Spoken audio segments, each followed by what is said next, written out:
All right, so today in Programming 2, we are going to cover more what you're going to do on specific days, taking those training exercise types, power, strength, hypertrophy, and endurance, and applying them to what I would consider one of the better ways to start a beginner novice program. If you've never done weights before, now if you've been lifting for a while, you have a specific style that you like, powerlifting, power building, bodybuilding, calisthenics, all that kind of stuff. You can do different disciplines basically, but this is going to be a general kind of setup for you if you're just starting out and you don't know what to do, okay? So for everybody that has no idea what to do, this is how I would start you off.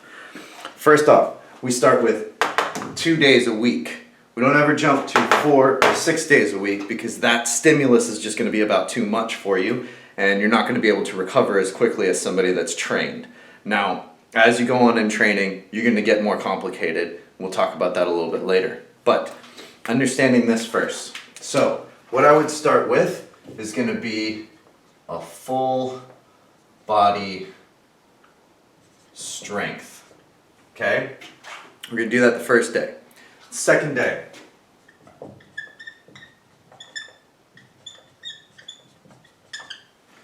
We're going to do a full body strength. Now the reason for this is because we need to make sure that the joints and all the little minor muscles are getting strong, and you will see an increase in weight just by doing this because the person usually is starting out from almost nothing. And so we're going to start with strength exercises to go first, okay? So, day 3, we're going to do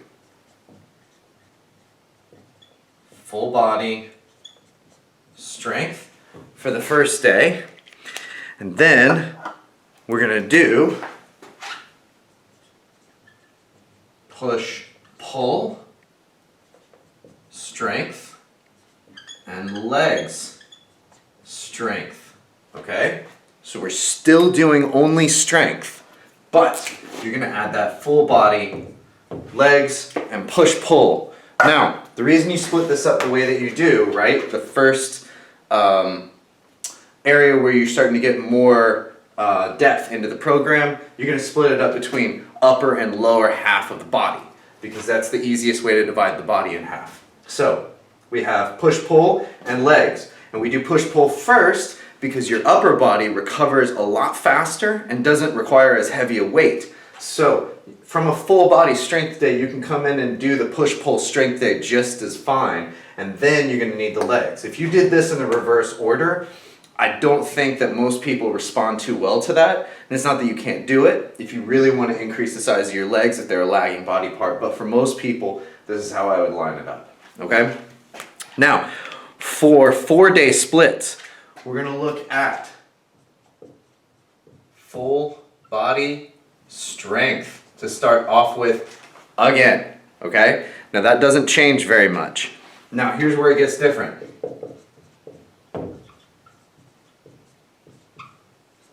Full body conditioning.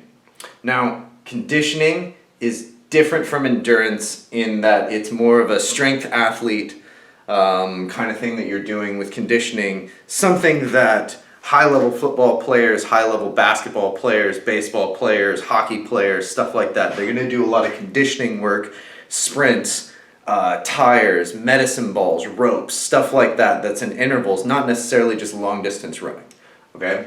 So conditioning, that's the first time we see that pop up, okay? So we've got strength, and then we've got conditioning. All right, so now that you have those two, we're going to go to something completely different. Push, pull, hypertrophy, and then legs, hypertrophy, okay? Hypertrophy is bodybuilding or muscle building in general, okay? So hypertrophy in purple.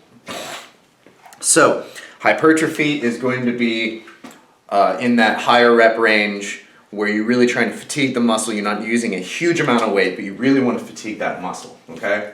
So we all of a sudden have a difference here because you could do push-pull strength, push-pull hypertrophy. That would be just fine. That's another alternative. And again, reminder, there's no perfect program out there.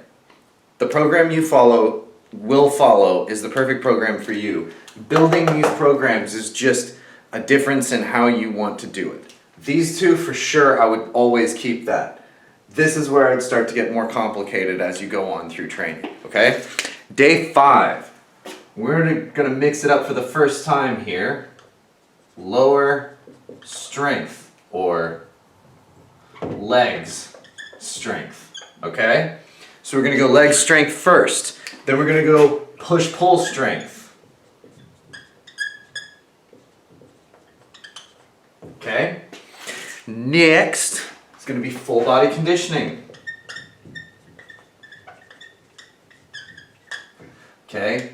Now, we start to repeat ourselves a little bit here with legs, hypertrophy, and push, pull, hypertrophy, okay? So now we've got an even more complicated setup, but we still start with strength because strength is the foundation from everything. You work outward from strength. You don't start at power and move your way over, okay? So then we have hypertrophy in here as well, and conditioning. Right. So, the only main difference you do from here on out, in my opinion, if you're just sticking with a very basic, like general health and wellness program, is you just add another full body conditioning to the beginning of all this, okay? Or sorry, at the end of all this. So, we're gonna go legs, strength, push, pull, strength,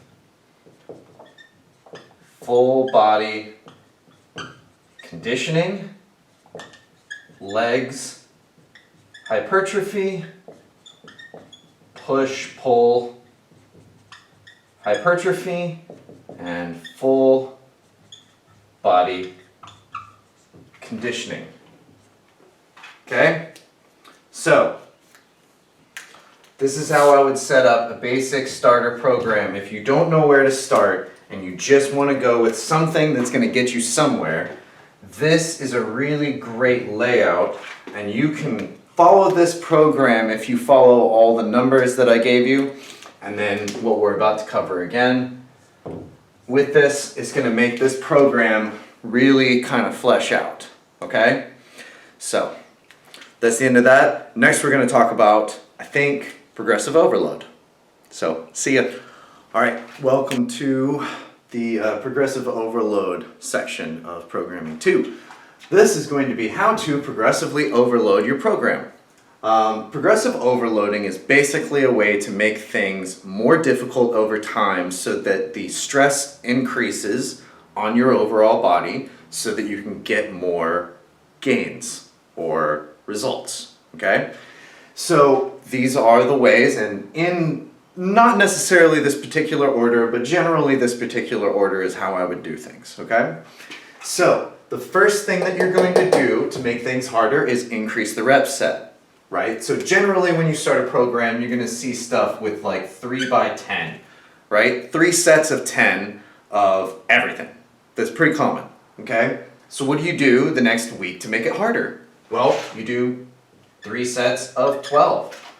And then the week after that, you do 3 sets of 15, right? And you can even go to 17 and 20 reps, but this is where we start to run into that endurance side of things, right? So what we need to do is we need to take the reps back down, but increase the set number. So then it becomes 4 times 10, right? And then you do 4 times 12, and then you do 4 times 13, 4 times 15. You can go with any number you want, just as long as it's a little bit more, right?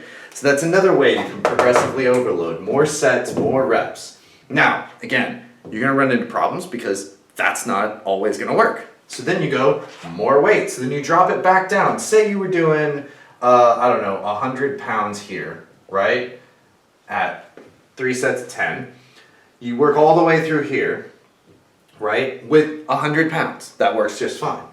But you'll probably increase your weight. But the next thing you would do is 115 pounds at 3 by 10. And so then what you do to take what I call the overall stress is you take the weight times the number of reps times the number of sets, okay? So 100 pounds times 10 reps is 1,000, and then times that by 3 is 3,000, so you lifted 3,000 pounds in this workout. Now obviously this number is going to be much bigger than 3,000, so what you do is basically you just say, well, I have gotten better because I can do more than I could here, right? Progressively overloading everything, making sure you get more stress stimulus. Okay? Next thing, increased frequency. Now we went over that a little bit when you saw that we went from like day 2 to day 3 to day 4 and adding extra days on. That would be increased frequency, because at the beginning we were only hitting our full body 2 times a week, right? Then we started hitting upper and lower, and we still were only doing them 2 times a week because we split it up a little bit.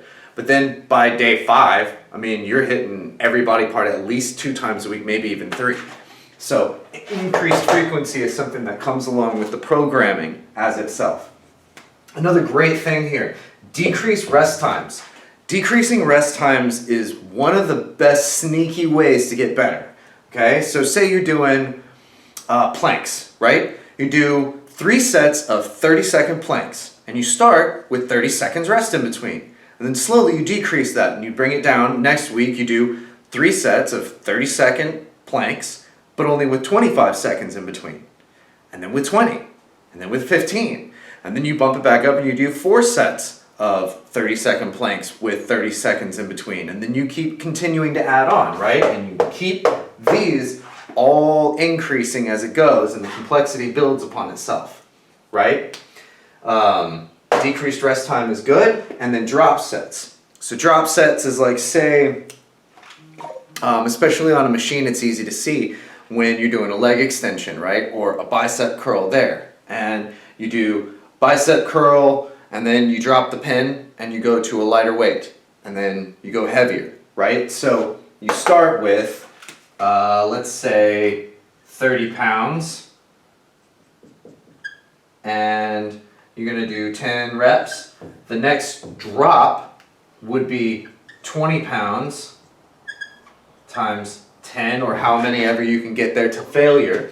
And then you do 10 pounds times 10 plus, and you just go till you can't go anymore. Okay? These are all ways to reach failure. Now, once you've hit this point, you've probably been training for at least 6 months to a year, I would hope.